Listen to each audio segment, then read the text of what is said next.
আচ্ছা, আমরা কথা বলবো অ্যালিটারেশন নিয়ে। অ্যালিটারেশন কি? অ্যালিটারেশন হচ্ছে একটা সেন্টেন্সের ভিতর অনেকগুলো শব্দ থাকে।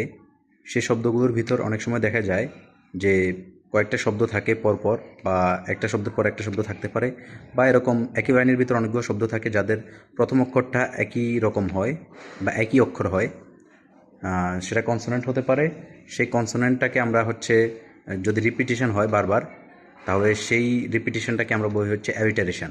সো অ্যালিটারেশন মূলত হচ্ছে কনসোনেন্টের একটা রিপিটেশন। যেমন আমরা কুবলা খানের ভিতর একটা লাইন আমরা দেখেছিলাম, এস টি কভারেজের যেই কবিতা কুবলা খান, সেটার ভিতর আমরা একটা লাইন দেখেছিলাম, সেটা হচ্ছে এরকম: 5 miles মেন্ডারিং উইথ মেজি মোশনস। সো 5 miles মেন্ডারিং উইথ মেজি মোশন। এখানে আপনি দেখেন মাইলস, এখানে প্রথম আপনার যে অক্ষরটা সেটা হচ্ছে এম। মিন্ডারিং, এখানে যে প্রথম অক্ষরটা সেটাও এম, এবং হচ্ছে আপনার মেজি প্রথম অক্ষরটা হচ্ছে এম, মোশন প্রথম অক্ষরটা হচ্ছে এম। তাহলে মাইলস, মিন্ডারিং, মেজি, মোশন, এগুলো কিন্তু একই সেন্টেন্সের ভিতর পরপর কয়েকটা শব্দ আসছে, বাট তাদের প্রথম যে অক্ষরটা সেটা হচ্ছে এম। এই এমটাকে বারবার রিপিট হচ্ছে এটার।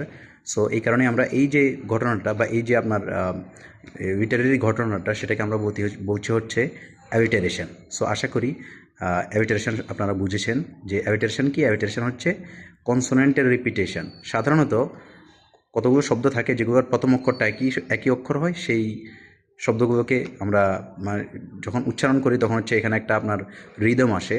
সো তখন সেই রিদমটাকে আমরা বলি হচ্ছে অ্যালিটারেশন। এই ঘটনাটাকে আমরা বলি হচ্ছে অ্যালিটারেশন, যেটা লিটারেচারের একটা পরিভাষা।